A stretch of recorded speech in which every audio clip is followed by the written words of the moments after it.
Privy to this crime, Congressman Lindbergh stepped up and said in 1921, "Under the Federal Reserve Act, panics are scientifically created. The present panic is the first scientifically created one, worked out as we figure a mathematical equation." However, the panic of 1920 was just a warm-up. From 1921 to 1929, the Fed again increased the money supply, resulting once again in extensive loans to the public and banks. There was also a fairly new type of loan called a margin loan in the stock market. Very simply, the margin loan allowed an investor to put down only 10% of a stock's price, with the other 90% being loaned through the broker. In other words, a person could own $1,000 worth of stock with only $100 down. This method was very popular in the roaring 1920s, as everyone seemed to be making money in the market. However, there was a catch to this loan. It could be called in at any time and had to be paid within 24 hours. This is termed a margin call, and the typical result of a margin call is the selling of the stock purchased with the loan. So, a few months before October in 1929, J.D. Rockefeller, Bernard Baruch, and other insiders quietly exited the market. And on October 24, 1929, the New York financiers who furnished the margin loans started calling them in masse. This sparked an instantaneous, massive sell-off in the market, for everyone had to cover the margin loans. It then triggered mass bank runs for the same reason, in turn collapsing over 16,000 banks, enabling the conspiring international bankers to not only buy up rival banks at a discount, but to also buy up whole corporations at pennies on the dollar. It was the greatest robbery in American history. But that didn't stop there. Rather than expanding the money supply in order to recover from this economic collapse, the Fed actually contracted it, fueling one of the largest depressions in history. Once again outraged, Congressman Louis McFadden, a longtime opponent of the banking cartels, began bringing impeachment proceedings against the Federal Reserve Board, saying of the crash and depression, "It was a carefully contrived occurrence. International bankers sought to bring about a condition of despair so that they might emerge the rulers of us all." Not surprisingly, and after 2 previous assassination attempts, McFadden was poisoned at a banquet before he could push for the impeachment. Now, having reduced the society to squalor, the Federal Reserve bankers decided that the gold standard should be removed. In order to do this, they needed to acquire the remaining gold in the system. So, under the pretense of helping to end the Depression, came the 1933 gold seizure. Under the threat of imprisonment for 10 years, everyone in America was required to turn in all gold bullion to the Treasury, essentially robbing the public of what little wealth they had left. And at the end of 1933, the gold standard was abolished. If you look at a dollar bill from before 1933, it says it is redeemable in gold. You look at a dollar bill today, it says it is legal tender, which means it is backed by absolutely nothing. It is worthless paper. The only thing that gives our money value is how much of it is in circulation. Therefore, the power to regulate the money supply is also the power to regulate its value, which is also the power to bring entire economies and societies to its knees.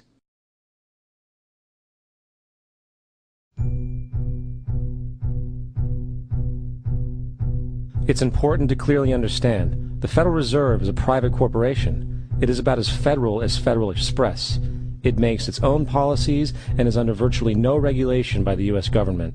It is a private bank that loans all the currency at interest to the government, completely consistent with the fraudulent central banking model that the country sought to escape from when it declared independence in the American Revolutionary War.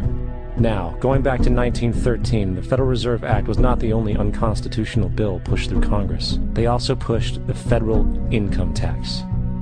It's worthwhile to point out that the American public's ignorance towards the federal income tax is a testament to how dumbed down and oblivious the American population really is.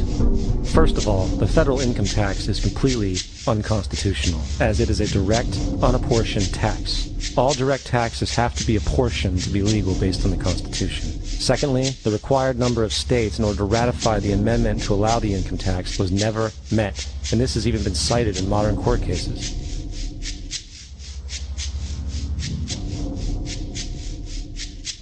Third, at the present day, roughly 35% of the average worker's income is taken from them via this tax. That means you work 4 months out of the year to fulfill this tax obligation. And guess where that money goes? It goes to pay the interest on the currency being produced by the fraudulent Federal Reserve Bank, a system that does not have to exist at all. Not 1 cent of this tax goes towards any governmental program whatsoever. Not 1 cent. The money you make working 4 months out of the year goes almost literally into the pockets of the international bankers who own the private Federal Reserve Bank. And fourth, even with the fraudulent government claim as to the legality of the income tax, there is literally no statute, no law in existence that requires you to pay this tax. Period. I really expected that, of course, there's a law that you can point to in the law book, the code, that requires you to file a tax return. Of course there is. I was at that point where I couldn't find the statute that clearly made a person liable, at least not me and most people I know, and I had no choice in my mind except to resign. Based on the research that I did throughout the year 2000 and that I'm still doing, I have not found that law. I've asked Congress, we've asked a lot of people in the IRS commissioners, helpers. They can't answer, because if they answer, the American people are going to know that this whole thing is a fraud.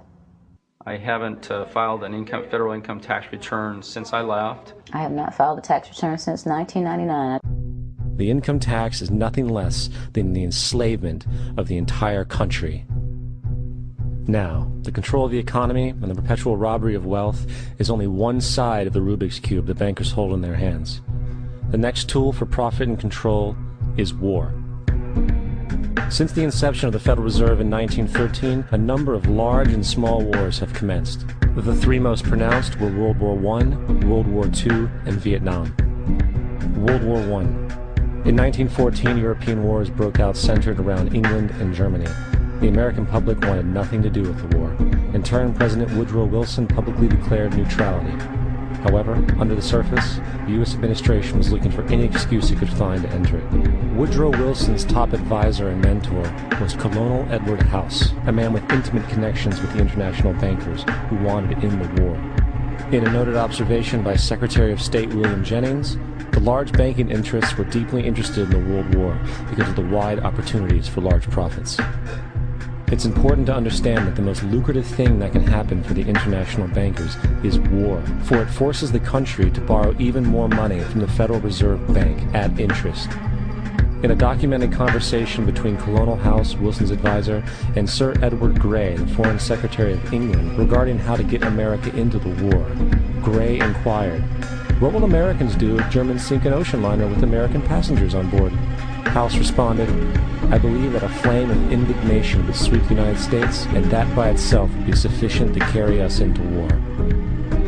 So, on May 7, 1915, on essentially the suggestion of Sir Edward Grey, a ship called the Lusitania was deliberately sent into German-controlled waters where German military vessels were known to be. And, as expected, German U-boats torpedoed the ship, exploding stored ammunition, sinking it in 18 minutes, killing 1,200 people. To further understand the deliberate nature of this setup, the German embassy actually put advertisements in the New York Times telling people that if they boarded the Lusitania, they did so at their own risk, as such a ship sailing from America to England through the war zone would be liable to destruction. In turn, and as anticipated, the sinking of the Lusitania caused a wave of anger among the American population, and America entered the war a short time after. The First World War caused 323,000 American deaths. J.D. Rockefeller made $200 million off of it. That's about $1.9 trillion by today's standards. Not to mention the war cost about $30 billion for America, most of which was borrowed from the Federal Reserve Bank at interest, furthering the profits of the international bankers. World War II.